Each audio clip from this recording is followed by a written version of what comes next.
तो class 12th chapter 3 miscellaneous exercise के question number 13, 14 और 15 इस वीडियो में हम लोग सोल्व करने वाले हैं।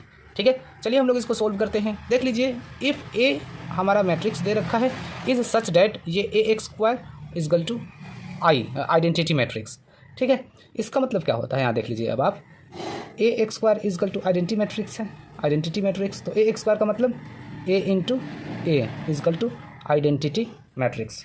क्या करेंगे इसके लिए? अब यहाँ देख लीजिए, ए है और ये ए है, तो लिख दीजिए फिर ए मैट्रिक्स क्या दे रखा है, अल्फ़ा बीटा गामा फिर माइनस अल्फ़ा। समझ में आया? फिर ए दे रखा है, फिर ए मैट्रिक्स को लिख दीजिए आप यहाँ पर, अल्फ़ा बीटा गामा फिर minus alpha. Clear? Equal to यह किसके बराबर है? आइडेंटिटी मैट्रिक्स के बराबर है। क्या होते हैं आइडेंटिटी मैट्रिक्स? 0 1 0 0 1। ये आइडेंटिटी मैट्रिक्स कहलाता है। 2/2 का है, ये भी 2/2 का ही होगा। अब यहाँ तक तो आपको समझ में आ गया, ये 1 है, याद रखिएगा। अब आपको क्या करना है, इस रो को किससे मल्टीप्लाई कीजिएगा? कॉलम से मल्टीप्लाई कीजिएगा। ठीक है, अल्फ़ा को अल्फ़ा से मल्टीप्लाई कर दीजिएगा तो अल्फ़ा एक्स स्क्वायर, प्लस का साइन लगेगा। बीटा को गामा से मल्टीप्लाई कर दीजिए तो बीटा गामा। यहाँ तक आपको समझ में आ गया? इसको इससे मल्टीप्लाई कर दिया आपने, फिर इसको इससे मल्टीप्लाई कर दिया आपने। अब आपको क्या करना है, फिर अब अल्फ़ा को बीटा से मल्टीप्लाई कर दीजिए तो अल्फ़ा बीटा प्लस और माइनस, माइनस का साइन आ जाएगा। ठीक है, एक ही माइनस का साइन है तो माइनस का साइन आएगा। बीटा को अल्फ़ा से मल्टीप्लाई कर दीजिए तो क्या होगा? Beta alpha. क्लियर? अब देख लीजिए यहाँ पर गामा से अल्फ़ा को मल्टीप्लाई कर दीजिए, इस वाले रो को इस वाले कॉलम से मल्टीप्लाई करेंगे। गामा को अल्फ़ा से मल्टीप्लाई कर दीजिए तो अल्फ़ा गामा, और ये माइनस का साइन आ जाएगा। अल्फ़ा को गामा से मल्टीप्लाई कर दीजिए तो अल्फ़ा गामा। ठीक है, यहाँ तक आपको समझ में आ गया? नेक्स्ट समझ लीजिए, अब इस वाले रो को अब इस वाले कॉलम से मल्टीप्लाई करेंगे। गामा को बीटा से मल्टीप्लाई कर दीजिए तो गामा बीटा, ये बीटा है। क्लियर? माइनस माइनस प्लस हो जाएगा, और पहले ही प्लस का ही लगता है, कोई फ़र्क नहीं पड़ेगा इस अल्फ़ा पर। अल्फ़ा को अल्फ़ा से मल्टीप्लाई कर दीजिए तो अल्फ़ा एक्स स्क्वायर। यहाँ तक आपको समझ में आ गया डियर? Is equal to 1 0 0 1। ये आइडेंटिटी मैट्रिक्स के बराबर है। क्लियर? इस वाले मैट्रिक्स के जो होते हैं एलिमेंट्स इक्वल होते हैं। ठीक है, तो ये जो होंगे इस 1 के बराबर हो जाएगा। चलिए करते हैं, alpha x square plus beta gamma equal to 1 के बराबर है। 1 बाहर है तो बाहर ही रखिए 1, इसको आप इक्वल के बाहर लेकर जाइए तो अल्फ़ा एक्स स्क्वायर जब इक्वल के बाहर जाएगा तो माइनस अल्फ़ा एक्स स्क्वायर, और ये plus beta x square equal के बाहर जाएगा तो माइनस बीटा गामा। ठीक है, और इजकल टू यहाँ तो कुछ नहीं बचेगा तो 0। यही आपका हो जाएगा आंसर, यानी कि ऑप्शन नंबर सी हो जाएगा। देख लीजिए 40 नंबर क्वेश्चन को हमें क्या करना है इसमें।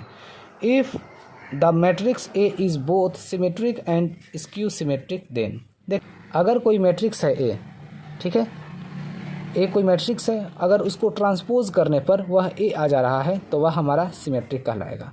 अगर कोई मैट्रिक्स है ए, अगर उसको हम ट्रांसपोज करें तो उसमें माइनस कॉमन लेने पर वह फिर ए के बराबर ही आ जाएगा, तो वो है हमारा स्क्यू सिमेट्रिक। ठीक है, अब देख लीजिए दोनों को जोड़ दीजिए। अब आप यहाँ पर देख लीजिए, जोड़िएगा तो ये तो सीधा कट जाएगा तो 0, और ये क्या आ जाएगा 2a। ठीक है, तो 2a इजकल टू क्या आ गया 0 0, तो a इजकल टू क्या आ जाएगा 0/2, तो a इजकल टू हो जाएगा सीधा 0, यानी कि 0 मैट्रिक्स हो जाएंगे। क्या हो जाएंगे? 0 मैट्रिक्स। याद रखिएगा 0 मैट्रिक्स इसके आंसर हो जाएंगे, मैट्रिक्स। ठीक है, a is a 0 matrix, a is a 0 matrix. a is a 0 matrix किस में है? b में है। इसका ऑप्शन हो जाएगा आपका b। ठीक है, ये समझ में आ गया। अब नेक्स्ट समझते हैं 15 नंबर क्वेश्चंस को हम लोग करते हैं। क्वेश्चन नंबर 15 करते हैं। ठीक है, यहाँ दे रखा है if A is X square matrix. A क्या है मेरा? अगर एक्स स्क्वायर मैट्रिक्स है सच डैट, ये हमारा गिवन है, याद रखिएगा, इसका बहुत इंपॉर्टेंट रोल है। और ये दे रखा है ये आई है। ठीक है, I plus A cube minus 7a is equal to, यह किसके इक्वल है? ठीक है, यानी कि आई प्लस ए का होल क्यूब माइनस 7a। ठीक है, इसमें फॉर्मूला वही लगेगा a प्लस बी का होल क्यूब। ठीक है, क्या होते हैं formula? a cube plus b cube, ठीक है, plus 3ax square b plus 3ab x square. यही फॉर्मूला इसमें लगेगा। आई यानी कि आइडेंटिटी मैट्रिक्स। ठीक है, आई प्लस ए का होल क्यूब क्या हो जाएंगे, A cube plus B cube plus 3 A X square B plus 3 A B X square और फिर -7a। ठीक है, इसको मैंने इस तरीके से एक्सपेंड कर दिया। अब देख लीजिए इसमें क्या करना है, आई क्यूब, आई के पावर में क्यूब है, अगर इसको आप 1000 से भी मल्टीप्लाई करेगा ना, आई के पावर में 1000 भी होगा तो इसका आंसर जो आएगा वह आई ही आएगा, यानी कि आइडेंटिटी मैट्रिक्स ही होगा। पावर इसका कुछ भी हो, आइडेंटिटी मैट्रिक्स ही होगा। प्लस में ए क्यूब के बदले में ए एक्स स्क्वायर इंटू ए लिख सकते हैं, प्लस ये 3 आई एक्स स्क्वायर है तो आई ही लिखिए, और ए है तो आप ए ही लिखिए। ठीक है, कोई फ़र्क नहीं पड़ेगा।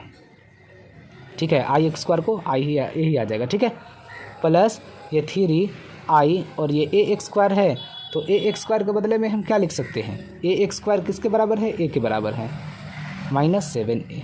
अब देख लीजिए यहाँ पर आइडेंटिटी मैट्रिक्स प्लस ये ए एक्स स्क्वायर किसके बराबर है, ए के बराबर है तो ए, और ये आ गया ए, और ये 3 आई ए। देख लीजिए आइडेंटिटी मैट्रिक्स और ए कोई मैट्रिक्स है, इसको जब आप वो कीजिएगा मल्टीप्लाई कीजिएगा तो वह ए के बराबर ही होगा, याद रखिएगा।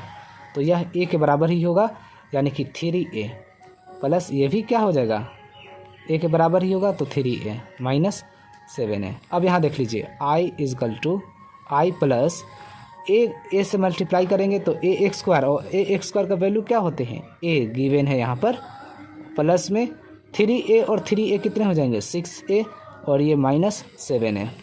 अब देख लीजिए i प्लस ये a हो गया, और ये प्लस माइनस 6a में से 7a घटाइएगा तो -a, plus a minus a cut जाएगा। क्या आ गया आपका, आइडेंटिटी मैट्रिक्स आ गया, यानी कि ऑप्शन नंबर आई आ गया ना, यानी कि ऑप्शन नंबर क्या हो जाएंगे आपके, सी हो जाएंगे आंसर, ऑप्शन नंबर सी हो जाएंगे।